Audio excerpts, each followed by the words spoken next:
Olá, pessoal, boa noite. Espero que vocês estejam bem. Estamos iniciando mais uma edição do Omunga Live, uma iniciativa da Omunga Grife Social Instituto para potencializar positividade e muitas inspirações. Anteriormente, eu sempre dizia que nós potencializávamos isso em tempos de pandemia, mas agora a gente acaba relativamente normalizando, né, essa condição, acaba se acostumando com essa condição. E a gente continua realizando isso porque positividade e inspiração nunca é demais, independente de qualquer contexto, de qualquer pandemia.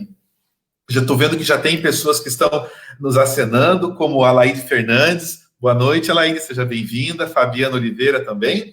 É um prazer estar aqui com vocês nesse domingo. Quero solicitar que, antes da gente começar a conversar com a Clarice, vocês compartilhem esse link, né? Quem está assistindo aqui pelo Facebook, compartilhe para que outras pessoas consigam assistir também. Boa noite, Edna. Espero que você esteja bem.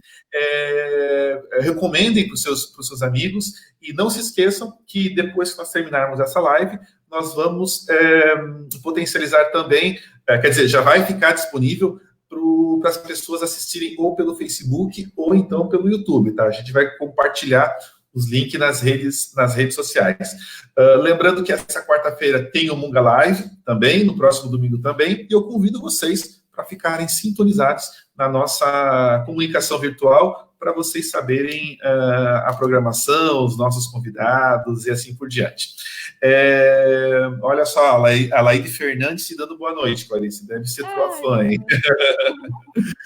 Pessoal, hoje eu estou muito feliz, porque eu estou conversando com uma pessoa que eu gosto demais, assim, tenho um carinho, tenho um amor, tenho um respeito, tenho uma consideração gigantesca pela Clarice, que é minha colega, minha amiga, desde os tempos de colégio. Eu conheci a Clarice na Escola Técnica Tupi, no ensino médio. Nós fazíamos parte do grupo de teatro da Escola Técnica. Depois eu comecei a trabalhar numa companhia de teatro aqui de Joinville, chamada Dionisos Teatro. Trabalhei pouco, durante uns 2 anos, e na sequência, na minha saída, um tempo depois, a Clarice, né, somou a companhia, fazendo parte daquele grupo, de maneira profissional, e apesar de não respirar o teatro como eu respirava anteriormente, ou naquela época, né, eu tenho certeza que é um grupo de teatro, eu digo que é um dos melhores do sul do país, ou se não do Brasil, não só pelas pessoas, pelas competências técnicas, mas pelos festivais que participaram, pelas premiações e tudo mais. Então, eu tenho uma admiração gigantesca pela Clarice, e me identifico muito com ela, porque do mesmo modo, né, que foi desafiador empreender na área social, eu fico imaginando quanto desafiador é para ela, como mãe, como ex-esposa, como filha, como cidadã, né, empreender na arte, viver da arte, assim. Eu tenho muito respeito por as pessoas que escolhem esse caminho de vida. A arte é uma coisa tão necessária, tão importante. Eu fico pensando o que seriam desses dias de pandemia sem a arte, sem a música, sem um livro, sem um poema, sem, sei lá, os artistas plásticos, que eu passava bons minutos navegando aqui pelo celular. O que seria da arte, da vida sem isso, né? O que seriam desses dias sem isso? E só que, ao mesmo tempo, a gente sabe, né, como o artista como um todo é pouco valorizado, né, em vários aspectos, assim como o professor, né? Então, assim, eu me identifico muito com a Clarice por esse desejo, né, por essa obstinação em fazer a arte, viver da arte, da mesma forma que eu tenho todo o respeito pelos professores, né, que apesar da desvalorização, são obstinados, né, por esse futuro. Então, Clarice, seja bem-vinda à edição desse domingo do Omunga Live. Eu sei que eu contextualizei como a gente se conheceu, fiz uma breve apresentação, mas queria convidar para que você se apresentasse aí para as pessoas que estão nos assistindo. Então tá, boa noite a todo mundo, boa noite, Beto. Eu acho engraçado que eu falo Beto, ninguém sabe o que é o Beto, né? A minha época era Beto, continua Beto até hoje. Mas, Clarice, só um parentezinho, sabe que quando alguém me chama de Beto, eu já olho assim, porque eu já acho que é minha mãe, né? Ou é aquele amigo de longa data, né? Então, quando alguém me chama de Beto, eu já olho assim, já meio preocupado, assim, né? Porque eu também estou acostumado as pessoas me chamarem de Pascoal. Mas continua, meu Então, anjo. só para né, acusar a nossa antiguidade, Beto. É a nossa atividade, intimidade também, né? Intimidade também. Então, eu sou Clarice e sou, né, é louco isso quando a gente vai se dizer, né, quem somos e a gente começa a ver o que é importante dizer do que somos, né? Somos tantas Uhum, coisas e particularmente eu ando num redemoinho pessoal, além do redemoinho político, social e mundial que a gente está, porque na verdade uhum, está vivendo uma época que é uma loucura, mas é uma loucura coletiva. O mundo inteiro está vivendo essa loucura, né? Esse momento que não sei se teve parecido na história recente, assim, né? Então, eu vou tentar me descrever, talvez, nessa mudança toda que está acontecendo comigo atualmente, né? Mas, sim, sou atriz, comecei lá atrás, no ensino médio, com o Silvestre Ferreira, meu professor, meu amigo, amigão, e também companheiro de trabalho, né? Ele era nosso diretor de teatro. Temos boas histórias para contar junto sobre isso. E entrei na Dionisos em 2000 e estou lá até hoje, né? Então são 20 anos de carreira, a companhia tem 23 anos de atuação no estado e como o Beto falou, de fato, é um dos grupos mais atuantes de Santa Catarina e quiçá do Brasil, porque somos um grupo profissional, vivemos, né, dessa arte, né? Então é uma coisa que a gente se orgulha de dizer e se transforma como diz, a gente faz todas as forças para continuar sendo isso, né? Então nós, enquanto Dionisos, a gente está agora num momento bem particular da nossa história, porque como todos os outros artistas, a gente está com um problema, né? Não só o problema de não poder sair de casa, mas também a questão de que a nossa arte, nosso fazer, o nosso ofício é estar com as pessoas, né?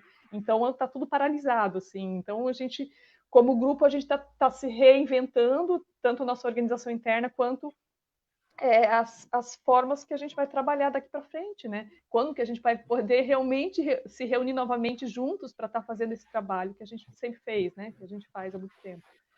E além de atriz, sou também formada em psicologia e estou retomando um pouco essa minha vertente. Nunca morreu, né? Porque dentro da Dionisos a gente também, uma parte importante do meu trabalho tem a ver com teatro playback, que não sei quem conhece, é uma forma de teatro em que as pessoas são convidadas a contar histórias, suas histórias pessoais, e a gente encena na hora, né? Esse é o meu mestrado em teatro. Então, sou formada em psicologia, tenho mestrado em teatro, dentro dessa metodologia de teatro que a Dionisos vem praticando também desde 2008, né? Então, nunca tive longe da psicologia, porque, de alguma forma, esse formato de teatro tem um pezinho, um pezão, né? Com o uhum. psicodrama, tem um pezão com a questão da escuta, né? Que é o pilar da profissão do psicólogo, né? E talvez um pouco também o pilar da Dionisos enquanto linguagem artística, porque a nossa pesquisa estética sempre teve a ver com ouvir histórias, com respeitar as histórias, encenar as histórias, mesmo antes do playback, né? Então não é só pelo playback que a gente está nessa via. E outra vertente também é como professora, então também fico muito feliz, muito orgulhosa de estar no time Omunga, como o Beto gosta de dizer que a gente é um time, né? Amo, tenho orgulho de falar disso. Quer dizer, e tenho orgulho de falar que você faz parte dele também, né? Eu também tenho muito orgulho de dizer que o Beto me chamou para essa empreitada e ele é um maluco e a gente vai atrás das doideiras dele. Mas funciona, as doideiras funcionam, né? Funciona, não é à toa que a gente já foi tão longe que a Já gente foi tão longe. quando eu penso que a gente estava no começo desse ano lá na Amazônia e eu fico pensando, nossa, a experiência de vida que a gente teve lá, né, Beto? E enfim, e os contatos humanos principalmente, né? Eu conheci tanta gente legal e ainda quero conhecer mais, né? Quero voltar lá porque assim, a Não, gente e vamos, cara, e vamos. tem essa interação com os professores que é maravilhosa e daqui a pouco também acaba sendo bem rápido também, né? Mas, Uhum. mas é uma delícia, né? Então, sei lá, eu acho que é mais ou menos isso, assim, psicóloga, atriz, Ótimo. professora, ai, o que estão chamando, a gente está se virando aí. Eu quero mandar um abraço aqui para algumas pessoas. Primeiro para a Ana Carlota, nossa coordenadora pedagógica voluntária, que está online. A Carla Canali, que é a nossa diretora administrativa do Instituto. Estou vendo que a Edenilza, de Betânia do Piauí, também está acompanhando a gente. A Vera Seco, a Fabiana Oliveira, já comentei. A Cristiane Pereira Torgo está dizendo que deseja ir junto. Gente, muito obrigada por nos acompanhar. Só gente bacana nos assistindo. Clara, da onde que veio? É uma pergunta que me fazem muito. Eu vou adorar fazer essa pergunta para você. Da onde que veio, ou como começou, ou como que se manifesta esse desejo de fazer arte e viver da arte, né? Eu vim da uma área executiva, né? Eu trabalhava com rádio, com comunicação, com agências de propaganda, enfim, sempre fui da área comercial. Eu sempre digo, né, que para pessoas da área comercial nunca falta oportunidade. Então, assim, eu poderia ter escolhido uma vida relativamente mais simples, mas aquela vida não me preenchia, e eu trilhei um caminho, né, desafiador junto à área de negócios sociais, de impacto social. Aonde que vem esse teu desejo pela arte? Como que isso se manifesta dentro de você para você, assim, chegar ao ponto de passar por tantas provações, né, para conseguir viver, respirar e multiplicar a tua arte? Como que é isso? Conta pra gente. Então, é meio engraçado. Às vezes me perguntam como é que eu escolhi, né? Eu tenho a impressão que eu nunca escolhi, porque sempre me pareceu. Sempre, eu nunca cheguei num penhasco e falei, não, agora eu vou pular. Porque as coisas foram acontecendo para mim, né? Então, no ensino médio foi muito, muito importante, porque eu já ficava de teatro antes e tal, mas ter aula de teatro foi no ensino médio, enquanto eu cursava um curso de processamento de dados, assim, né? Então, tinha uma questão técnica, enfim, que eu não gostava, não gostava, nem sabia se gostava ou não, mas estava lá porque eu queria, né, já começar, enfim, você começa a querer estudar e ter uma vida profissional, né? Mas no fim o que me pegou foi o teatro mesmo.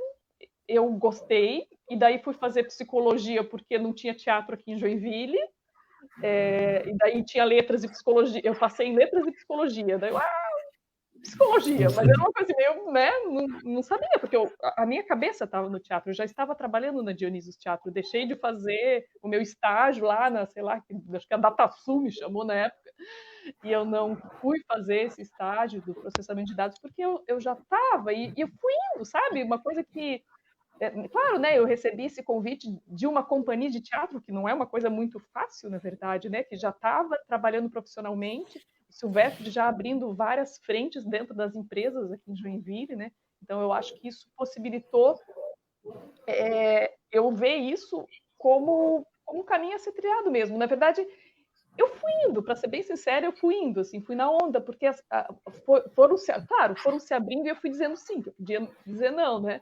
E eu, né? Então depois já fui fazer mestrado e a Dioniso já, né, preenchendo toda a minha prioridade primeira, assim, prioridade total na minha vida, né? Claro, a gente nunca recebeu muito dinheiro, mas né? Mas nunca foi, como é que eu posso dizer? Eu nunca cheguei nessa encruzilhada. Também sempre tive muito apoio dos meus pais, e depois, né, do meu ex-companheiro. Então, eu nunca tive que ter uma escolha assim muito, né, nossa, sei lá, preciso comer, sei lá, e nunca tive esse. Mas, Clara, o que sustentou essa caminhada? Assim, eu consigo entender e consigo me enxergar em você falando, né? Que parece que não escolhi, parece que me escolheu. Mas o que foi te alimentando? Assim, o que foi, como é que se diz, sustentando essa caminhada, essa jornada de 20 anos junto à arte? Eu acho que são duas coisas, Beto. Uma é as pessoas com as quais você trabalha. Para mim, isso é muito forte, assim. A Dionisos, não sei se tem alguém aí, acho que não tem, mas Silvestre, Eduardo, Andréia, Vinícius e todas as pessoas que passaram pela Dionisos também, a Adria, a Manu, tanta gente que passou. Estar no meio dessas pessoas, para mim, é muito importante. Porque como pessoa, como cidadã, são pessoas que eu me identifico, que eu amo demais, que eu gosto de trabalhar, que eu admiro, que eu respeito. Então tem isso, né? Eu acho que também, de alguma forma, quando a gente é adolescente, aquele grupo de teatro te envolve de uma maneira e aquilo é uma paixão tão louca, né? E você quer essa paixão, esse brilho no olho o resto da vida, você quer, entendeu? E o segundo é a arte em si, porque assim, quando você consegue se expressar uma coisa que está no seu coração e você expressa isso artisticamente, e daí vem um aplauso depois, e você vê o reconhecimento das pessoas, não um reconhecimento de sucesso, que eu acho que isso, na verdade, nem sempre passa muito pela gente, né? Nós somos um grupo respeitado, um grupo conhecido, mas a gente não é um grupo de mainstream, a gente não é um grupo de celebridade, né? Eu não sou uma atriz celebridade, ninguém, né? Então não tem essa coisa que, o sucesso, óculos escuros e cachecol, assim, né?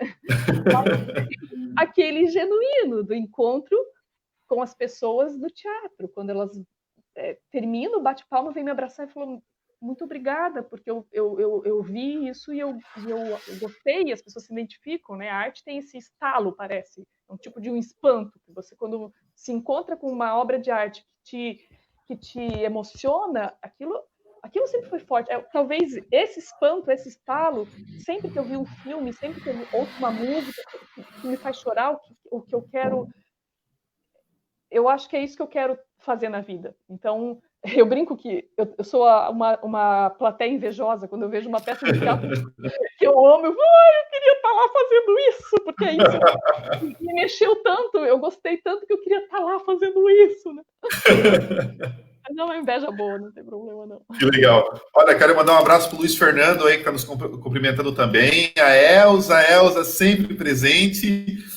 A Maria Madruga também, já vou ler teu comentário, Edna. Mas continuando nessa linha, Clarice, dentro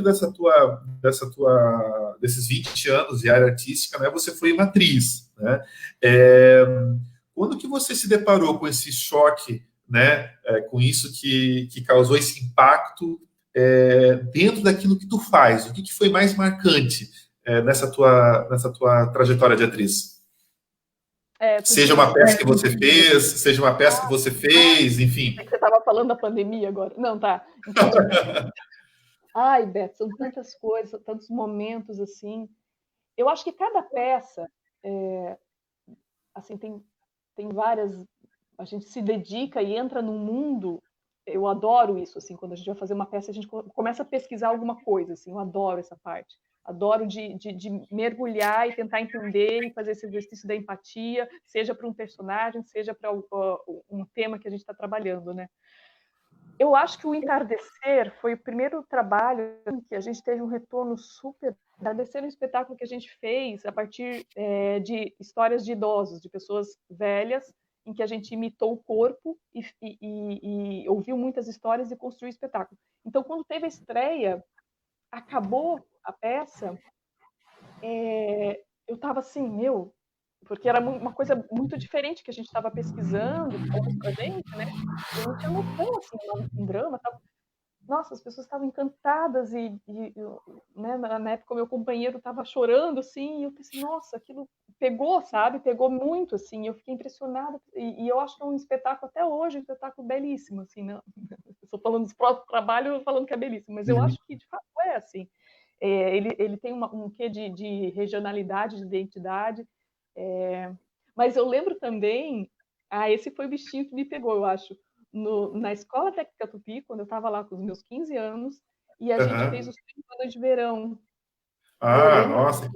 Nossa, foi muito marcante, muito marcante. Eu lembro até hoje, numa das plateias, aquele auditório cheio, 300 pessoas, mais até porque tinha gente sentada no meio, assim, e acabou, aí veio aquele Renato Russo, né, porque a gente estava numa época que a gente botava Renato Russo em tudo que era espetáculo, né, pessoal, amor, e as pessoas batendo palma, levantaram. Eu lembro que eu levei um susto, assim, eu pensei, que uma energia, assim, 300 pessoas batendo palma para você, não só para você, por todo, né? Sim, por todo, né?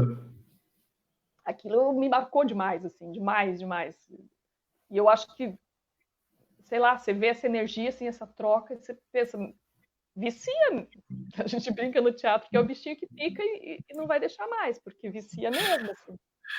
E como que você vê a arte como um instrumento de desenvolvimento humano, certo? Como que você acredita que, antes de pandemia, antes de qualquer contexto que a gente está vivendo agora, assim, como que você vê a arte, né, desenvolvendo todo tipo de potencialidade humana, assim? Como que é esse tempero que deixa tudo tão provocativo, tão inquieto, mas ao mesmo tempo eu sinto muita liberdade quando eu estou vendo arte, eu sinto paz. Como que você vê essa arte como um instrumento de desenvolvimento humano? Eu acho que a arte ela pode ser ferramenta para um monte de coisa, mas antes Uhum, dela ser ferramenta, ela é inerente ao ser humano. Então, assim, uhum, a partir do momento que a gente tem a linguagem, isso até na história da humanidade, a gente tem a arte, né?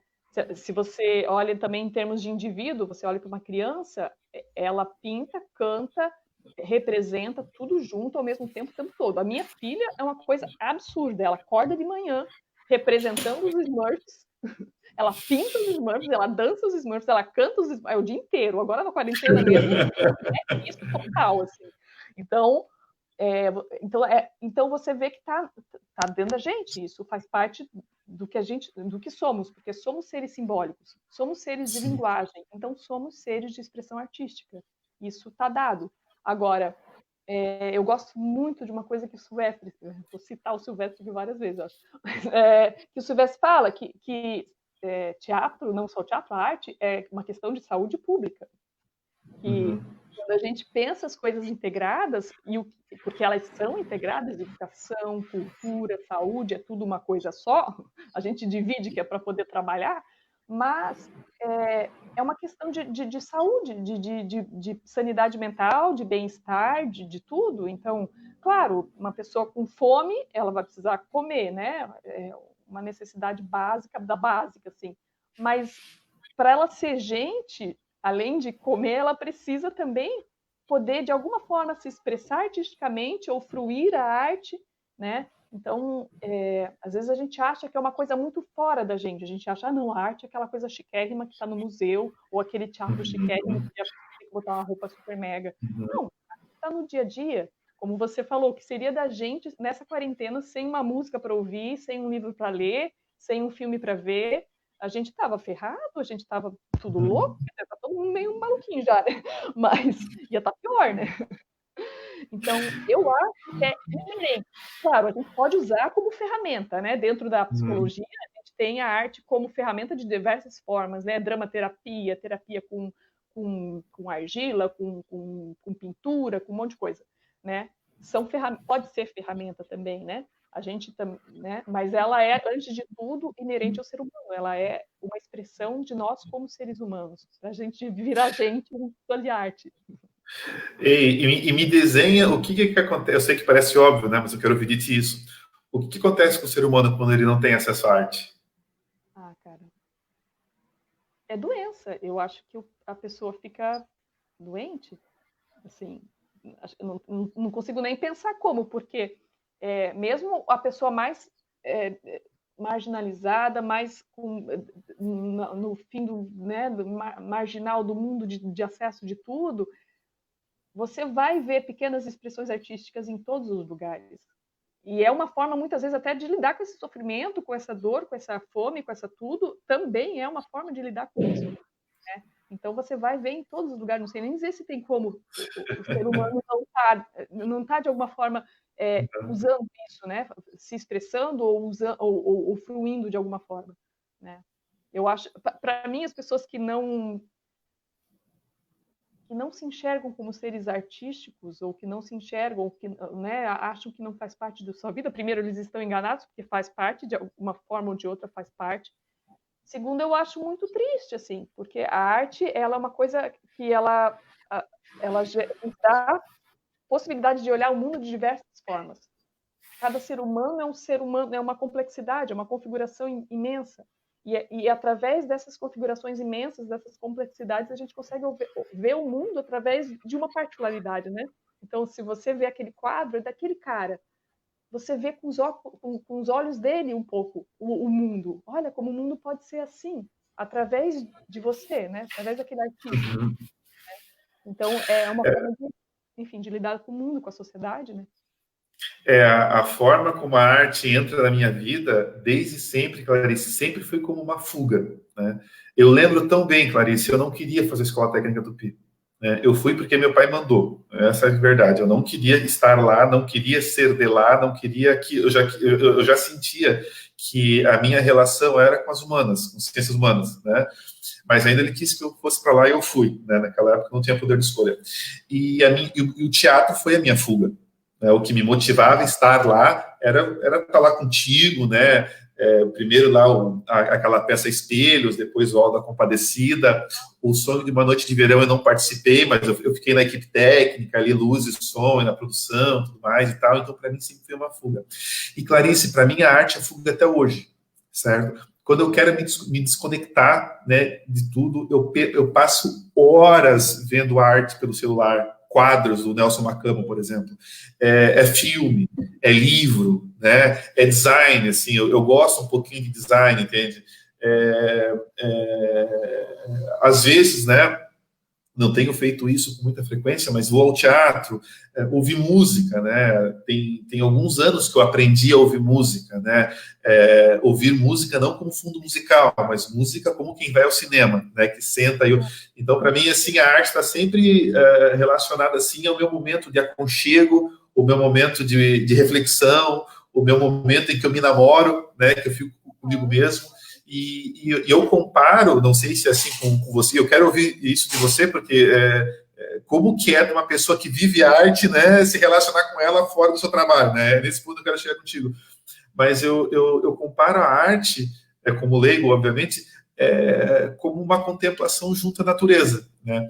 O Cacau Erá, que é um índio educador, conferencista, ele sempre fala assim, que quando a gente quer se sentir bem, em paz, quando a gente quer se sentir perto de Deus, o que a gente faz?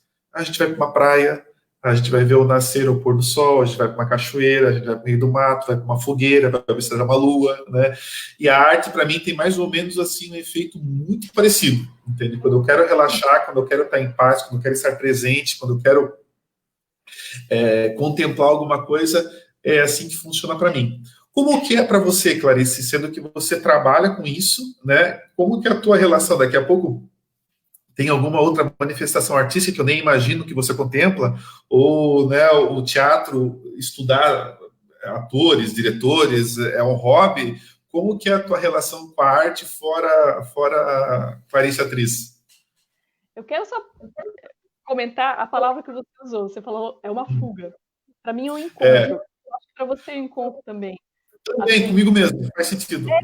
eu acho que a gente diz, eu entendo como você fala, como você usa, né? Porque agora eu vou. Mas na verdade eu acho que não, a gente não está fugindo, a gente está se encontrando. Se Porque encontrando, é verdade. eu acho que para mim também é a mesma coisa. A arte, para mim, eu me encontro.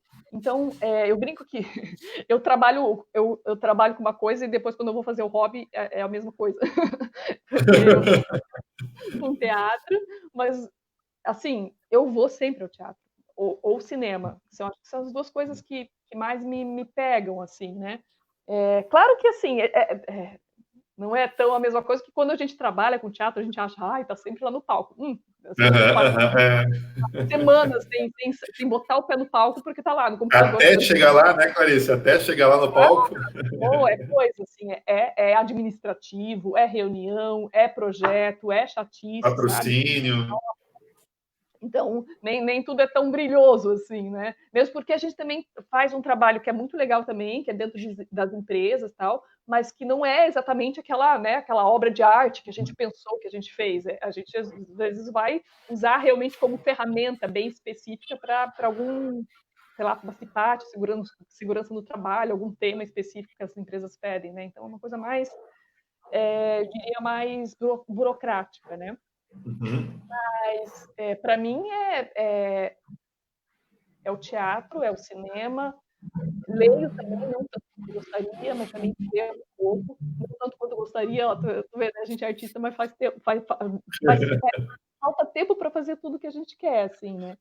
E daí a comparação que tu faz da arte com uma religiosidade é muito pertinente, porque são coisas um pouco próximas, né? Não digo de religião, mas talvez de uma espiritualidade um pouco mais abrangente, né? Tem um texto, uma poesia de uma linha do Manuel Bandeiras, que um girassol se apropriou de Deus, foi em Van Gogh. Então, Que não é ótimo. Perfeito. Você se depara com uma obra de arte, e não queria me gabar aqui, mas eu já vi umas obras de arte de Van Gogh ao vivo. Você olha aquele troço, brilha na sua cara, assim, porque para mim brilhou, assim, né? E te dá aquela...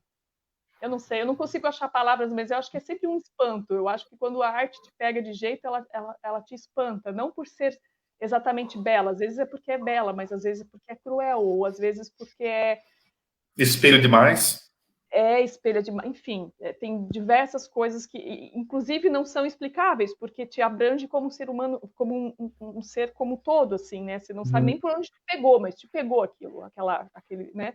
Então, talvez para algumas pessoas esse espanto seja a mesma coisa que o Deus, né? Ou a sua ligação com a religião. Nossa, isso eu me vejo ali, total, né? Eu achei alguém que, sei lá, que soube dizer de mim mesmo, que eu soube aprender mais sobre mim mesmo através daquilo, né?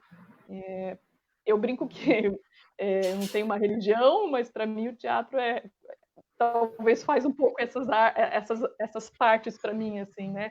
Como não só o teatro, mas a arte toda, a poesia, né? Você pensar a poesia como uma coisa mais ampla, a poesia vai estar no teatro, vai estar no cinema, vai estar no livro, né? Ô, Clarice, e a arte sendo uma coisa tão presente, tão né, boa, como nós falamos, que a gente pode relacionar isso como uma relativa espiritualidade até, né? O efeito dela. Por que, na tua opinião, assim, em tantos momentos ela é tão diminuída, né? Ela é tão desprezada, né? A significância dela passa a ter uma insignificância, assim. Da onde que você acha que vem Eu acho que essa diminuição? pelo poder que ela tem, entendeu? Eu acho que a arte nos dá a possibilidade de sempre questionarmos tudo, nos dá janelas para ver o mundo de diversas formas. Então, ela pode ser muito perigosa. Não é à toa que, em regimes totalitários, a primeira coisa que eles começam a massacrar, bater em cima, são os artistas, o teatro, sempre teve, em vários momentos da humanidade, teve esse papel até de aguerrida, né, embate com regimes totalitários, né? Eu acho que a gente está num momento complicado no Brasil. A gente está com polos políticos bem ressaltados e estamos em momentos de relativa censura em alguns âmbitos, em algumas colocações, então a gente vai vendo a repressão que tem com os artistas e com a arte, né? Porque também a gente está num mundo que é capitalista, que é o dinheiro, que é se o mercado não está bem, ninguém está bem, porque é o mercado, né? Então, esse mercado que a gente nem sabe quem que são, sei lá, os grandes banqueiros, aquela grande coisa que acontece para além da gente, e o que rege a nossa vida é isso. E os artistas estão nesse meio e eles não... eu vou dizer que eles não produzem. Eles produzem, sim. Se você olhar para a indústria artística, cultural, ela é uma indústria que gera muito emprego, que gera muito dinheiro circulando, e ela faz parte, uma parte importante do mercado, né? Se a gente quiser falar sobre mercado. Mas as pessoas, muitas vezes, elas olham para o artista e pensam, esse cara não produz nada que me interesse, ou sei lá, então, ou ele produz uma coisa que eu não gosto, que eu acho feio, que eu não gosto dessa arte aí, né? Agora, a arte também não é feita para todo mundo gostar da mesma forma, né? E é justamente feita para... também tem esse aspecto, né, de ser reprovada justamente para aguçar algum tipo de reflexão, senso crítico, né? Então, o cara diz que não gostou, mas ele já está, né, fazendo uso dela para... O não gostar, o rechaçar, o você se encontrar com isso e de uma forma que às vezes você se sente até... Isso é também papel da arte, né? Porque se você só vai fazer uma arte bonitinha que todo mundo vai gostar, e aí, né? Não está questionando nada, não está, né? Não que toda arte tem que ser, sei lá, sim. né, imbatível. Não acho isso assim. Mas dentre todo um campo artístico, você sempre vai encontrar aquela que é mais imbatível, aquela que é mais vanguardista, que você olha, meu Deus, o que ele está fazendo aqui? O que é isso, né? E esse, o que é isso? Também é um passo à frente de pensar, vamos pensar o mundo de outras formas, né? Sim. Quando lá atrás, sei lá, Picasso pintou aquela coisa toda cubista. Meu Deus, que coisa esquisita isso. Hoje a gente olha, nossa, Picasso, não sei o quê. Um troço e era uma forma de olhar para o mundo. Ele estava olhando para o mundo de uma forma que ninguém olhou ainda, né? Então, eu também acho que os artistas, eu vi isso em algum lugar também, não sei onde foi, mas que os artistas são um radar, né? Um radar da sociedade. Então, eu acho que sim, eles têm uma viseira que olha um pouco para frente, assim, né? Por isso que às vezes não olha tão para frente que às vezes a gente não consegue se reconhecer naquilo, né? Reconhecer. Mas eles dentro... servem na sociedade para isso também, né? Sim, sim. E dentro dessa potencialidade toda que a arte tem no papel da reflexão, do senso crítico, né? Eu adoro conversar com o pessoal do Bolshoi. Eu adoro conversar com o pessoal do Bolshoi, assim como eu gosto de conversar com você também, com você e com as pessoas que fazem parte do teatro, né? Porque aqueles alunos, aqueles profissionais, o pessoal da área administrativa, até os próprios bailarinos, enfim, eles têm uma educação cultural tão rica, né? E o trabalho deles, assim como o nosso, né? Apesar da Umunga não ser a arte como a gente está abordando, né, mas tem a mesma entrega, né, eu sempre digo, né, que é uma mistura de paixão, de disciplina, né, e de determinação, né, porque para a gente lidar com todos os desafios é impossível não viver isso. Mas o que me faz ser apaixonado em conversar com todos eles, assim, é justamente essa educação cultural que eles recebem, que você desenvolve, enfim, que parece que dá uma visão de mundo tão mais ampla, dá como é que se diz, é como o pessoal do design, eu sempre converso com o Gil sobre isso, né, que parece que a faculdade de design potencializa uma outra forma de ver a vida, né, e claro que o Bolshoi, eu acho que ele é um pouco até extremista nesse contexto, pela formação que ela é relativamente rígida, né, aqueles loucos lá acordando às 5:30 da manhã, indo até às 10 da noite, né, e tem que ser assim, né, mas conversar com eles, assim, parece que potencializa uma outra perspectiva em relação a tudo, né, e como é gostoso, assim, essa pluralidade, essas referências, essa leveza, esse senso crítico, e aí eu percebo que, eu não tenho certeza, não vou afirmar aqui, eu vou jogar a bola para você, né, como que você vê isso na escola? Você que é professora, né, você que inclusive já conheceu os nossos projetos em loco mais de uma vez e teve contato com professores, né? Como que você vê o uso de toda essa potencialidade que é a arte dentro da escola? Eu não estou me referindo à educação artística, que embora fosse uma das matérias que eu mais gostava, lembro de todas as minhas professoras de arte, professora Sulamir, lá do Urias Moreira, era meu sonho aquela mulher, mas eu acho que vai além ainda, assim, como que você vê a questão da arte versus educação, se isso está presente, se isso não está, qual que é a tua análise disso? Então, da experiência que eu tenho, né, eu acho que está muito aquém do que poderia ser, assim, como tu falou, né, passa por essa questão da valorização. Então, a arte muitas vezes é realmente desvalorizadérrima, assim, nem é considerada como uma coisa importante para um ser humano. Sei lá, se você vai falar com, sei lá, com pais que levam seus filhos para a escola, eles querem que o filho tenha matemática e português, que ele saia engenheiro, né? Tu vê até a nossa história tem um pouco disso, né? A gente foi para a escola técnica Tupi porque nossas famílias achavam, né, vai ter um bom Que é virando os olhinhos, que é virando os olhinhos. Não é.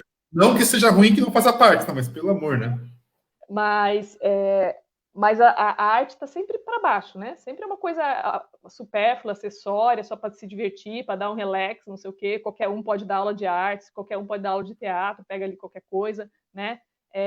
Ao contrário do que, por exemplo, você, né, como está falando, viu no Bolshoi. No Bolshoi, eles têm ali uma formação que é super rígida. Também tem a ver com a forma artística que eles escolhem, né? Eles estão ali no balé clássico, que é uma coisa bem precisa de uma formação muito intensa e forte. Mas eu acho que, independente desses, né, eu acho que a gente pode ter outras formas de arte dentro da escola, não precisa ser o balé clássico, mas Sim. eu acho falta muito mesmo, falta muito tanto da formação dos professores quanto, né, dos alunos, dos pais. Na verdade, falta formação artística para a sociedade como um todo, assim, que passa pela valorização. Uma coisa alimenta a outra, né? Enquanto eu tenho essa educação na escola, eu passo a valorizar ela, porque ela é valorizada pela escola, porque ela é valorizada pela sociedade, e isso vai alimentando uma coisa e outra, né? Então, uma coisa que a coisa do ovo e da galinha, né? O que vem primeiro? Primeiro você reconhece que a arte é boa ou primeiro você educa e faz que as pessoas aprendam alguma coisa? É uma coisa alimenta a outra. A partir do momento que você diz na escola, olha, aqui a gente tem aula de artes, aula de teatro, aula de música, e isso aqui tudo é importante tanto quanto português e matemática, você vai crescer olhando dessa forma, né? Você não cresce olhando a arte como sendo, qualquer professor veio lá dessa aulinha em que a gente não fez nada porque era artes, né? E daí você cresce pensando que a arte é isso, né? E de fato, se você for pensar em termos de carreira, né, profissional, assim, um troço bem complicado, né? Eu vou ser atriz. Ótimo, sei lá, você vai para Rio, São Paulo, de repente tentar essa coisa mais celebridade, mais reconhecimento nacional, beleza, pode ser muito legal também, mas a realidade, no geral, não é essa, né? Mesmo em Joinville, você ficar pensando, né, uma pessoa... Quantas vezes a gente recebe currículo, né, na Dionisos? Eu sou ator, atriz formado não sei aonde, estou procurando. Como eu queria poder ter... a gente está abrindo vaga, vamos fazer audição, mas nesses 20 anos de Dionisos, pouquíssimas pessoas passam, né? Você passou como produtor mais, né? Depois veio o Jomar saiu e a gente está na mesma equipe há 20 anos, entendeu? Não tem essa coisa de eu contratar mais, porque infelizmente não é um troço que a gente já é difícil sustentar 5 pessoas, ainda mais agora na pandemia deu um tilt aqui na gente, né? Mas eu acho que está muito aquém do que poderia ser, sabe? E não é uma coisa de cara, não é uma coisa de formação, de valorização. Você valoriza, dá formação para o professor, né? Leva o artista para dentro da escola, leva as crianças para o ateliê do artista, para a praça para ver uma peça, né? Isso tudo é formação que vai gerar valorização, né? Clarice, uma das coisas que eu sempre gostei no teu trabalho, né, e primeiro assim, né, desde sempre, você sempre fez um desenho, né, o teu rosto, o teu corpo, parece que é uma coisa que não segue a conformidade universal, parece que você tem uma coisa com a expressão, né, assim, quando você está no palco, assim, você hipnotiza. A última peça que eu vi sua foi Mãe Parida, como é que é o nome da peça? Como? Mãe Criada. Mãe Criada, Mãe Parida. Mas é uma parida, né? Não tem problema. Deu uma parida na peça, né, cara? Eu Uhum. lembro, assim, que a tua expressão, assim, nossa, ela me hipnotizava, assim, né? Você sempre parece que foi um desenho, ou você foi essa tua versatilidade das emoções e assim por diante. Então, assim, isso é muito forte. E não é à toa que quando você, como é que se diz, viaja com a gente, né, para os projetos, né, as pessoas também, né, se sentem hipnotizadas, assim. Nessa última viagem que nós fizemos para a Amazônia em fevereiro, com muito respeito a todos os outros formadores, né, que eu sou apaixonado por eles, assim, mas quando a gente entrava na tua sala tinha um negócio diferente ali acontecendo, né, por essa tua facilidade de se envolver, de se expressar, mas o ponto que eu queria chegar, assim, e que eu acho que é o que nos liga, não vou dizer que é a coisa que mais nos liga, mas é muito forte, é muito marcante, é a escuta, né, é essa facilidade que, como você já falou anteriormente, né, de ouvir, de entender, de respeitar, de ir com cautela, de se colocar no lugar do outro. É uma coisa assim que tem numa daquelas músicas, de quem que é aquela música que diz que acho que é do Milton Nascimento, que a arte tem que ir onde o povo está, né? E você, enquanto artista, assim, eu acho muito acessível, né? É muito gostoso lidar com isso. E aí, como eu dizia, você tem essa facilidade, né? De enxergar, de se ver no lugar, de respeitar, né? De acolher. Isso foi algo que a arte te ensinou, isso aí foi algo que veio de casa, uma mistura de tudo, né? Da onde que veio assim essa ternura assim tão genuína, que é geralmente o que faz com que as pessoas se encantem por você? Como que isso é de sangue? Como que você desenvolveu tudo isso aí? Beto, obrigada. Eu acho que tem um pouco a ver com o que o teatro é, porque ele é uma coisa coletiva. Não tem como você fazer mesmo que, né, como no Mãe Criada, Mãe Parida, eu estivesse sozinha em cena, um grupo por trás, né, para eu estar lá. Uhum. Então, eu acho que quando eu comecei a fazer teatro, eu achei ali uma coisa que eu tinha na minha adolescência. Eu participava muito de grupo de jovens da Igreja Católica, muitos. Uhum. Não muitos grupos, mas tipo, muita frequência, né? Eu fazia parte de um grupo de jovens lá eu estudei em São Anjos, então era um colégio católico. E aquilo, para mim, a coisa do grupo de jovens era estar na coletividade.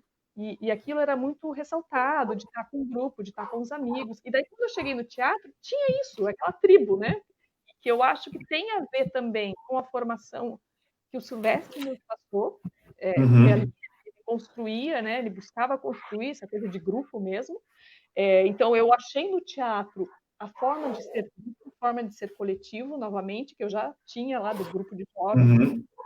E depois, quando fui trabalhar na Dionisos, por ser com o Silvestre, claro, e daí com o André, e daí com o Lu, e com o Jomar, que já passou, né, e com o Vini, eu acho que também tem um pouco de identidade do nosso grupo, porque daí o Silvestre tem formação em história, até também, daí o Vinícius é músico, daí a gente se interessa pelas histórias das pessoas, e a gente foi se interessando, e a coisa foi andando, e daí veio o playback, e daí de ouvir história, e daí eu também me formei psicóloga. Então, sei lá, é um caldeirão de coisas, assim, e eu acho que tem a ver com também com uma visão ética e política sobre o mundo, né? Política não Uhum. partidária, mas política em termos de somos seres políticos, né? E a gente, Uhum. eu acho que a gente tem uma identidade de grupo muito nesse sentido, assim, de entender que o mundo é um coletivo e a gente precisa trabalhar para esse coletivo e, e tentar diminuir as desigualdades e entender que as pessoas têm seus saberes, né? Paulo Freire é um grande cara, não é à toa que ele é lido no mundo inteiro, porque ele fala disso. A gente só aprende pelo afeto e a gente nunca tem, a gente nunca vai só aprender, a gente não é, né, uma coisa que vai receber um conhecimento. Nós somos seres de muitos saberes, né? E esses saberes precisam circular, e esses saberes precisam ser respeitados. Então, eu acho que essa coisa da escuta e do respeito é uma coisa do grupo, sei lá, essa salada de configuração aí dessas figuras que estão aí, né? Mas daí a gente vai achando as pessoas, né? Não é à toa que eu tô na Umunga, né? Já Uhum. passei 2 vezes pela Umunga e eu acho que a gente se acha porque você também tem um pensamento parecido e a Umunga tem essa, né? Eu lembro muito bem da gente conversando isso no início, mas Beto, a gente vai ouvir as pessoas, né? E tu fala, não, a Sim, gente cara. é ouvir, as primeiras vezes que a gente vai é para ouvir, para saber o que as pessoas querem, porque as pessoas têm poder, todos, né? Essa coisa colonizadora, isso é terrível, né? E são pensamentos que a gente carrega de uma sociedade que a gente tem que cuidar muito e se policiar muito para não reproduzir, né? Um Uhum. pensamento colonizador, um pensamento de não, eu sou melhor do que o outro, assim assado. A gente carrega no nosso meio que no nosso DNA, sabe? E a gente precisa desconstruir Uhum. precisa desconstruir o racismo, o machismo, precisa desconstruir, porque isso está intrínseco na gente, está colado na gente, na nossa linguagem, na nossa forma de falar, na nossa forma de agir. Então, a gente não reproduzir esse tipo de coisa. Não, fantástico, né? E agora, trazendo todo, a soma de tudo isso que a gente conversou, né, um pouco da tua vivência na Umunga, né? Queria compartilhar com as pessoas que estão nos seguindo. A primeira vez que nós estamos assistindo, a primeira vez que nós nos encontramos na Umunga foi no Sertão, certo? Junto ao Sertão do Piauí, onde você foi uma das formadoras, né? Junto com a Ana Carlota, com a Rosiane, acho que com a Maria também, enfim, tinha um grupo grande, o Daniel Machado e tal. O que foi mais marcante para você nessa? Bom, primeiro conta da experiência rapidamente, depois comenta com a gente o que foi mais marcante. E aí, enquanto você fala, eu vou parecer distraído, mas eu vou tentar colocar umas fotos aqui, tá? Vai falando que eu vou tentar compartilhar uma tela aqui, tá? Assim, primeiro, quando tu convidou, assim, eu pensei, meu, que legal, sonho, assim, eu adoro viajar e adoro conhecer, né, formas de viver, jeitos de ser. Eu pensei, nossa, eu vou aprender muito, né? Claro que eu me preparei para fazer o meu trabalho também, né? Eu dei oficina, contei histórias e foi muito lindo, mas nossa, o conhecer as pessoas e os lugares e as formas de ser é o que me encantava, né? As formas. Então, eu lembro que ver as pessoas no sertão, uma das coisas, por exemplo, que eu entendi lá, nunca entendi, você estuda, né, sei lá, na teoria, você conversa, fala sobre, mas, por exemplo, o Bolsa Família, né, eu sempre fui a favor desse programa em particular, mas eu nunca vi, de fato, lá, eles falando sobre isso, falando, não, quando veio, foi a única fonte de renda de tantas pessoas. Aquilo movimentou a cidade, né? Pelo menos o relato da pessoa que estava me falando isso, né? Aquilo movimentou total um lugar como aquele que tem muito pouco oferta de trabalho, as pessoas não têm onde se formar, não têm onde trabalhar. Aquilo salva a vida, entendeu? Então, pessoa, né, classe média do sul do país, a gente sabe, mas a gente não vê, né? Então, quando a gente vê, aquilo se concretiza em você, assim, né? Não é só isso, assim, mas e a riqueza, né? A riqueza de história, as pessoas, né? Eu lembro de uma professora que veio no sertão e me deu um cordel, uma história de cordel enorme, linda. E ela falou: eu que escrevi, o meu pai, não sei, a família dela tinha essa coisa do cordel, assim. Eu pensei, meu Deus, que coisa maravilhosa! Tem tanta coisa maravilhosa em tantos lugares, né? Lá na Amazônia é um absurdo de lenda, de história, assim, e eu fico pensando, meu Deus, eu sou brasileira e eu não conhecia, eu começo a me sentir mal, assim, meu Deus, eu não conhecia tanta história legal e todas aquelas etnias indígenas, e a gente fica pensando, meu Deus, onde é que eu estava na minha escola inteira, na minha formação inteira, lá 8 anos de escola, e eu nunca aprendi que tem os Canamari, que tem os Marubo, que tem, né, os Matsés. Onde que eu estava que eu não aprendi isso, Beto? A gente Né? estava estudando os afluentes, os afluentes e as báscaras, as formas de báscara. Mas, mas assim, sabe, Clarice, eu consigo, depois dessas experiências que nós vivemos, né, tanto no sertão quanto na Amazônia, eu consigo entender um pouco da ignorância alheia, né? Essas pessoas que julgam, né, o país, ou a forma como o nordestino vive, ou, enfim, né? O Brasil é um país de muitos outros países, né? E eu me surpreendo com a diversidade, eu me surpreendo com a forma como vivem, com a cultura, enfim, né? E eu acho um pecado, né, as pessoas não conhecerem isso, não terem essa experiência, não terem essa visão de Brasil, né? As pessoas falarem do sertanejo como se fosse uma relação de disposição ao trabalho, né?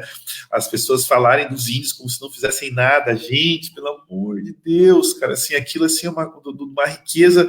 Cara, eu já comentei isso em mais de uma live, né? Que numa das conversas lá com o cacique, lá eu falei para ele que eu saí lá envergonhado, né?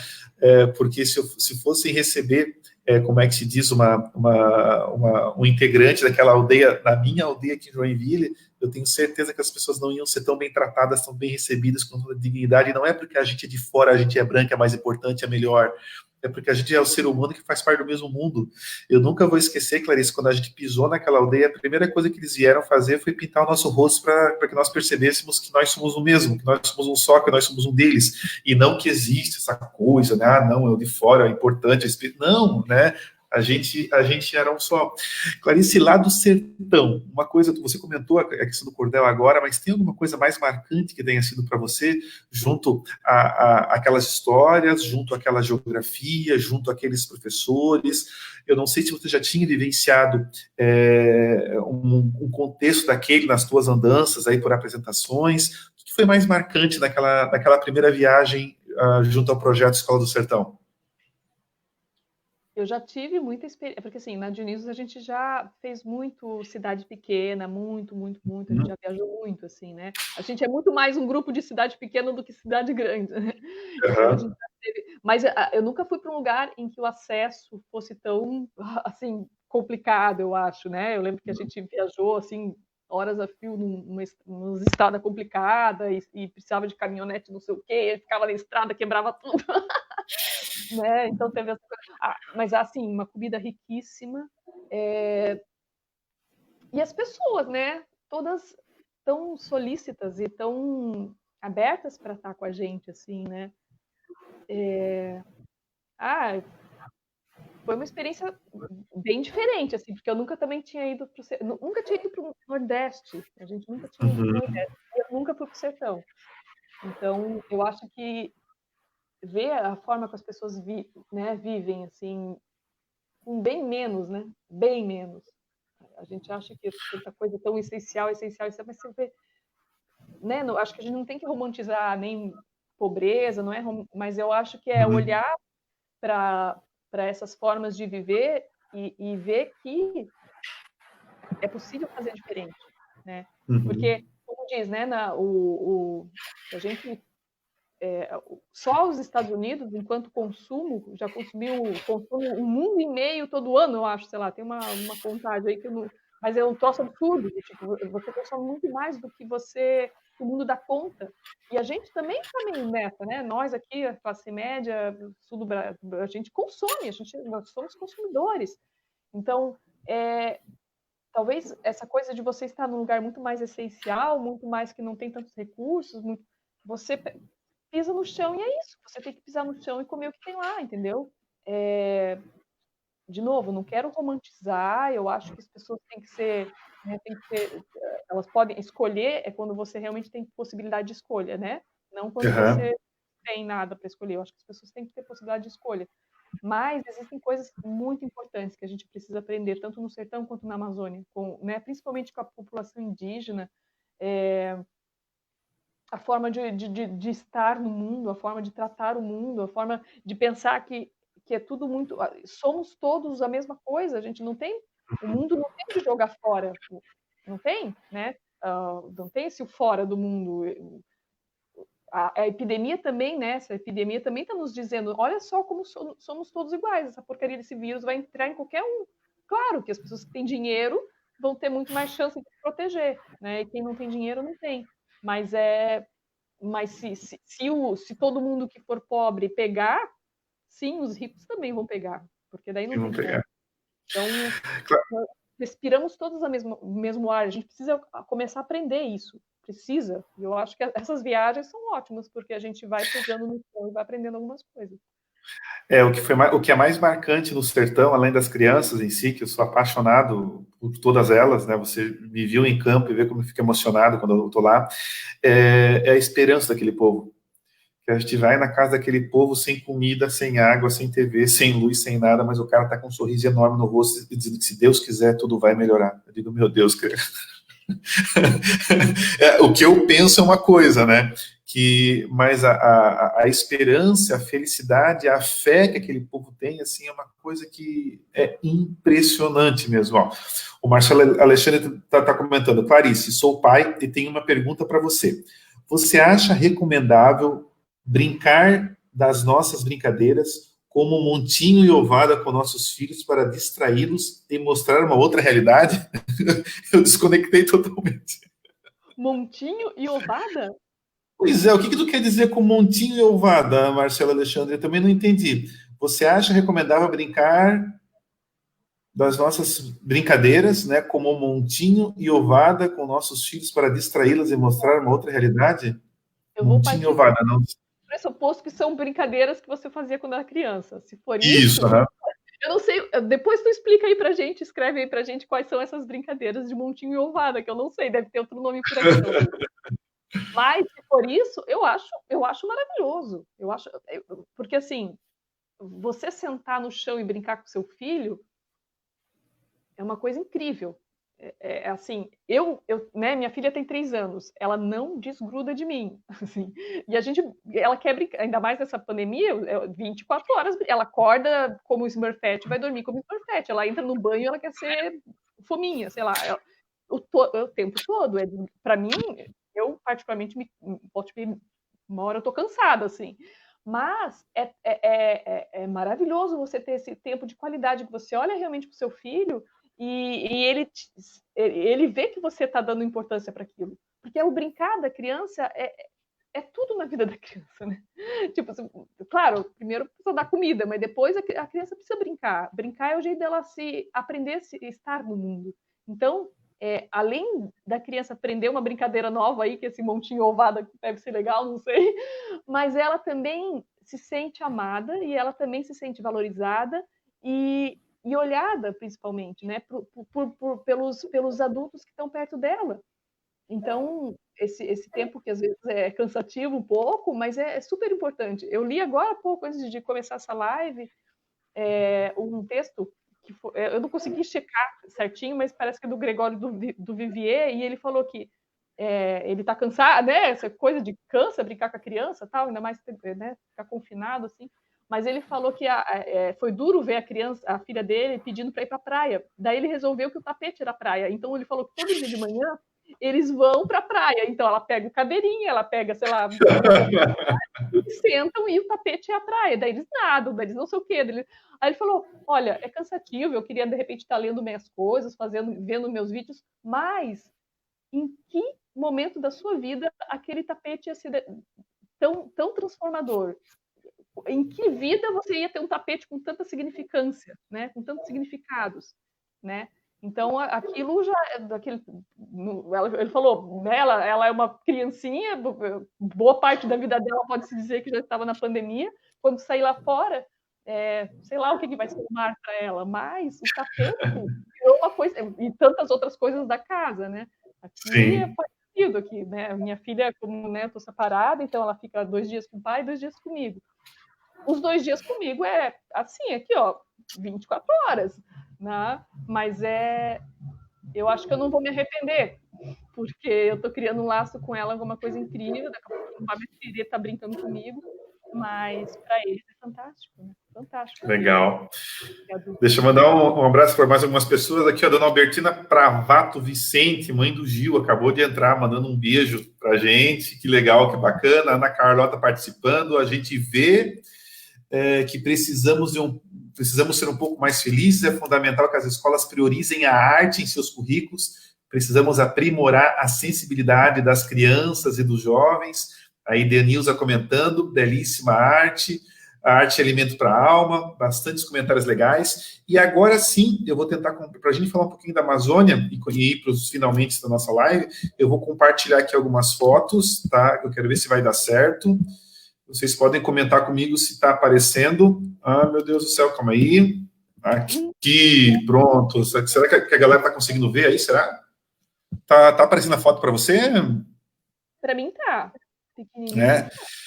Então, pessoal, queria comentar com vocês aí que essas aqui foram as fotos, algumas fotos da nossa última expedição lá para a Amazônia.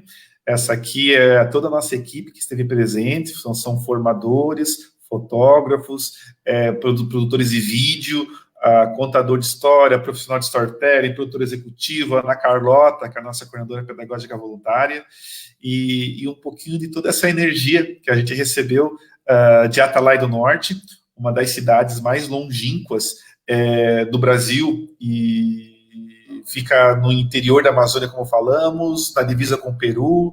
É uma das cidades que ocupa o ranking de antepenúltimo lugar no índice de desenvolvimento municipal, mas o que é mais marcante lá é a distância, é o isolamento. Para vocês terem ideia, uma simples mensagem de WhatsApp de texto, né, o reloginho fica rodando ali porque o sinal é muito ruim, né? Então, vamos comentando, Clarice, e vão mostrando essas fotos maravilhosas aí desses dias de formação. O que foi mais marcante para você nesses dias aí, Clarice? Eu vi a foto ali quando a gente chegou, a festa que eles fizeram, né? Aqui, né? Ali, nossa, apresentação com os marubos e uma janta maravilhosa e os professores todos lá para nos receber. Nossa, eu fiquei impressionada, foi tão lindo, foi tão emocionante. Às vezes eu olho para trás e não acredito que a gente passou isso tudo, né? Mas É verdade. não, lindos, nossa, a gente teve momentos muito lindos, assim, de encontro na oficina que eu vou. Nossa, foi muito legal. Fala. Ó, a gente dançando aí. Não, o que eu ia comentar é que para quem está conhecendo a Almunga pela primeira vez, né, o trabalho da Almunga é construir bibliotecas e realizar formação de professores em regiões distantes ou isoladas, onde poucas ou nenhuma organização social atua. Então, o nosso trabalho, pessoal, é ir muito longe. É ir aonde as comunidades não são assistidas, quer dizer, são pouquíssimamente assistidas, né? Principalmente pelo seu isolamento, pela sua distância, né? No início das fotos, vocês devem ter percebido que nós estávamos num barco, são 2 dias de barco para chegar até lá, isso num barco rápido, porque no barco tradicional são mais de 5 dias. E até o poder público tem dificuldade de chegar lá. E é esse tipo de região que a gente atua. Esse projeto aqui, essas fotos, são do projeto livro Almunga da Amazônia, já é confundir com o projeto Livros para a África. Almunga da Amazônia, onde a gente tem o objetivo de construir uma biblioteca, realizar 2 anos de formações de professores, como essas fotos que vocês estão vendo, e no final disso, né, potencializar a distribuição de livros e também a produção de um documentário sobre a execução do nosso trabalho. Tavas linda, hein, Clarice? Nossa, estava radiante aí mesmo, né? Ai, mas foi muito legal. A gente fez uma dinâmica deles se olharem e verem quanto tempo que eles estão na educação. Tinha gente lá de, sei lá, 40 anos na educação. Era uma coisa incrível, assim. E em contraponto, pessoas com 2 anos, né? Então, essa junção, né, era muito legal, né? Eu não posso deixar de falar da Marina. Ela já vai aparecer aí, ela já vai aparecer, mas pode falar.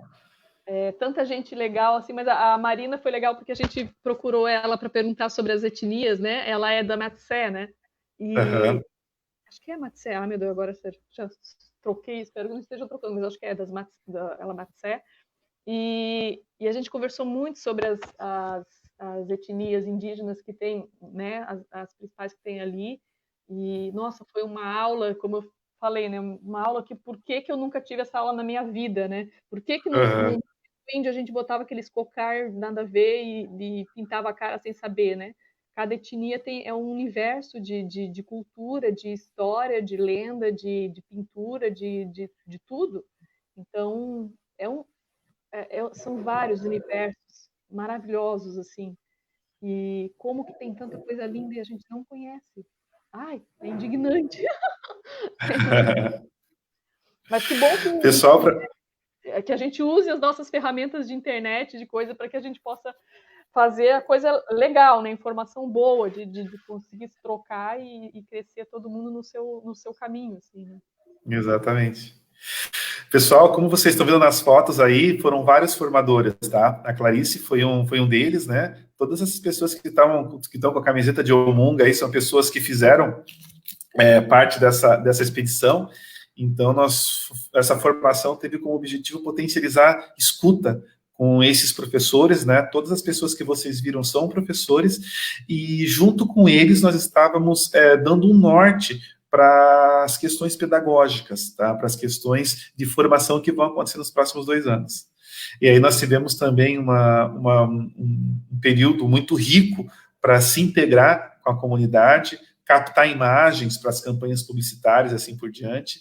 E vocês já veem, na verdade, né, nas nossas redes sociais, fotos lindas. E quem ainda não vê, eu peço que vocês nos sigam no Facebook, no Instagram, para vocês conhecerem mais. Ó, aqui eu tenho a Ana Carlota, que é a nossa coordenadora pedagógica voluntária, que está assistindo essa live, o Jura Ruda, que é um formador também, o André Freire, que é um profissional especialista em storytelling, um cara fantástico.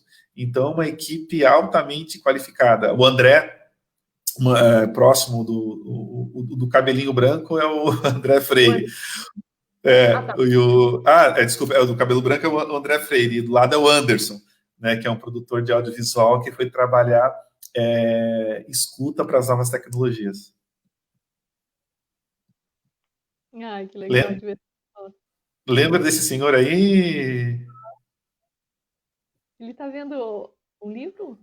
Isso, ele na verdade é o presidente da Câmara de Vereadores que junto com o prefeito, né, nos acompanhou lá na tribo, lá na aldeia. Isso, lá nos Canamari, né? Exatamente. Canamari, né? Isso. Eu adoro essa foto. É muita foto. O Daniel arrasa também, né? Não, o Daniel é demais. Pessoal, todas essas fotos são do Daniel Machado. nosso fotógrafo voluntário. Ó, O Vento que Me Voa, de Jura Arruda, aí, ó, livros que nós levamos de escritores joinvilenses, né, entre eles o Jura, que faz parte da nossa equipe, mas levamos livros de vários joinvilenses para fotografar junto com as crianças lá. Olha só que saudade, meu Deus do céu. A imensidão. É uma imensidão imensa. É uma imensidão imensa. Mas Aqui agora um momento onde a gente foi recebido numa aldeia mais distante, né? Nessa tribo Canamari, é isso, né, Clarice? Falei certo? Isso, esse era os Canamaria. Olha só. A gente dormiu lá uma noite, né? É verdade. Comemos carne de anta. Você comeu a carne de anta? Eu comi um pouquinho só. Eu tava com medo que aquilo me fizesse mal, porque o meu estômago estava sensível depois de tanta, assim, de uma semana comendo comidas tão pesadas. E considerando que a gente estava lá longe. Pessoal, quando eu comentei com vocês ainda há pouco... Oi? Lá em Atalaia a gente comeu muito bem. Isso, é verdade, é verdade. Eu comentei ainda há pouquinho que quando nós pisamos na aldeia, as pessoas vieram nos pintar para que nós, né, nos sentíssemos um deles. Essa foto que está passando aí agora representa bem isso, né? O André sendo pintado aí por uma das pessoas. Que emocionante, né, Clarice? Meu Deus. Eles cantaram, as mulheres nos receberam e cantaram, fizeram alguns cânticos. Foi muito lindo mesmo. Eles nos receberam muito, de braços muito abertos, assim, né? Eu tô tomando... Como é que é o nome dele? Esqueci o nome desse. Pois é, Clarice, eu ia te perguntar qual é o nome disso, Clarice. Eu esqueci, é feito de... aquela fruta que parece pamonha. É uma fruta amarela, assim. Esqueci o nome agora. É a fermentação daquela fruta e eles tomam no ritual, né? E foi quando eles nos receberam, daí todo mundo tomou ali do mesmo, sei lá. Do mesmo balde. Aqui também comendo. Comendo na mão. O aipim, como é que eles chamam aipim lá? É mexica? Não lembro, mas ele tem outro nome, eu lembro aqui. Olha que linda essa foto. Meu Deus do céu. Tem uma história muito linda, né? Que agora eu também não lembro quem foi que contou exatamente. Talvez a Ana Carlota lembre.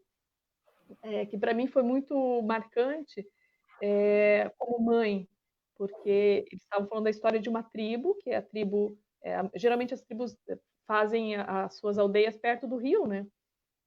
E essa tribo estava muito perto do rio e muito caso de morte por causa do sei lá, crocodilo ou, enfim, animais que atacavam as crianças. E a tribo inteira se mudou para meia hora de caminhada do rio para proteger as crianças, né? E é uma história simples, mas que me tocou enormemente, porque não é como a gente vive aqui uma responsabilização. A mãe é culpada, né? A criança está berrando no restaurante, todo mundo olha feio para a mãe, e é um absurdo, e vai embora daqui, né?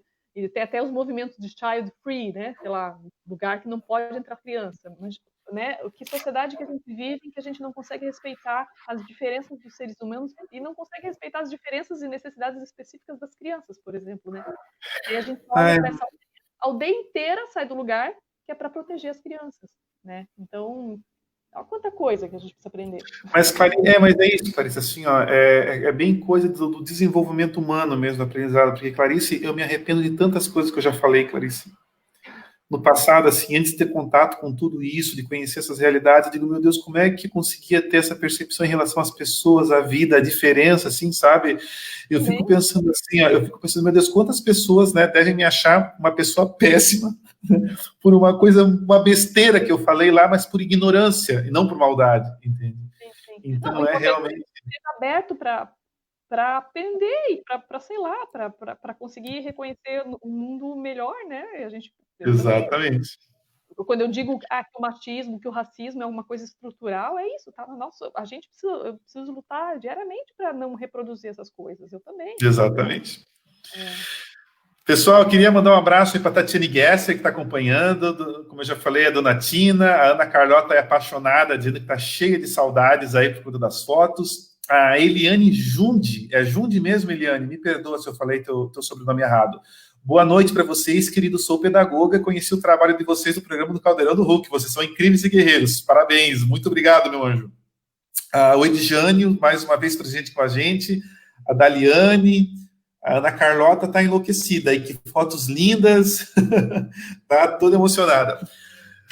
Meu anjo, eu poderia ficar conversando com você durante horas, porque assim, eu acho que o que você faz é altamente pertinente e sustenta o que a Unga faz, então assim, me vejo, me reconheço muito, muito em você, sou muito grato pelo teu engajamento, pela tua presença junto com a Umunga, e eu desejo muito que isso você tenha uma vida longa, tá? Então, meu carinho, a minha gratidão, meu respeito, meu afeto. Queria fazer como é que se diz, umas perguntinhas rápidas para você agora, e eu não quero, tá, que você pense, eu quero só que você responda, tá? É meio que Marília Gabriela aqui, tá? É meio que pinga-fogo, tá? Eu vou perguntar e tu vai responder aí rapidinho para a gente finalizar. Tá bom. Tá bom? Meu anjo, vamos lá. Um livro marcante na tua vida. Ai, um livro marcando na minha vida. Rápido! Grande Pura. Segredo. Opa, maravilha. Um filme. Ai, filme rápido, vários. Amélie Poulain. Adoro, amo. Eita, maravilhoso. Se você pudesse ser um super-herói, quem você seria? Mulher Maravilha. Não, poderia ser super-homem também, né? Se fosse o caso, né? Poderia transcender, né? A questão sexual. Qual que é me diz uma fase do mundo, da nossa história, que você gostaria de ter vivido? Se você pudesse voltar no tempo lá, quando chegar as caravelas, assim, que momento do mundo da nossa história você gostaria de ter vivido? Gente, nunca pensei nisso, eu acho. Eu queria viver no Brasil antes da vinda dos... Queria ser uma indígena. Legal. Bacana, gostei. Eu também já pensei como é que se diz desse mesmo modo. Uma lembrança de infância marcante. A praia. A gente sempre ia para a praia. São várias, mas assim, jogar futebol com os meus primos na praia, assim. Quase não era tão cheio, a gente jogava futebol com o horário que a gente queria, e jogava futebol, ia para a água, e saía da água, jogava futebol. Meu Deus, tu jogava futebol magrinho desse jeito, meu anjo, não te quebravam, não te machucavam? Eu meio caía e, né? Não era nada, mas eu também surfava de aquela menor, assim. Era cada caldo. Nossa. Anja, um sentimento que você abomina. Quando você é arrogante, assim. Arrogância para ti. Um sentimento que você valoriza.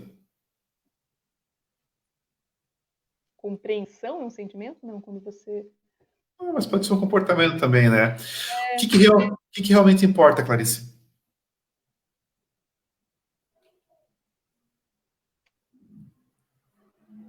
Eu acho que cuidar da saúde sua e dos outros, assim.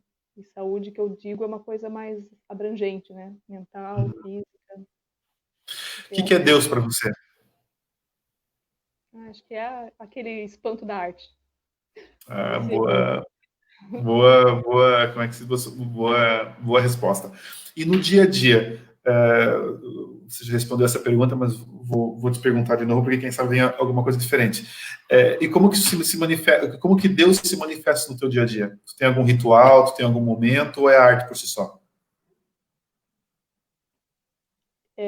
Eu acho que, para mim, eu lido com a transcendência através da arte, sim. Eu acho que é quando eu escrevo alguma coisa, quando eu vejo alguma coisa que me pega, porque daí ela me tira de mim mesma, me tira da minha individualidade, entendeu? Para mim, essa é uma transcendência que talvez se aproxime de uma, sei lá, espiritualidade ou religiosidade, não sei. Para finalizar, Clarice por Clarice é o quê? Clarice por Clarice. É uma eterna... Meu Deus, o que eu sou? Clarice por Clarice. Acho que uma eterna busca, assim.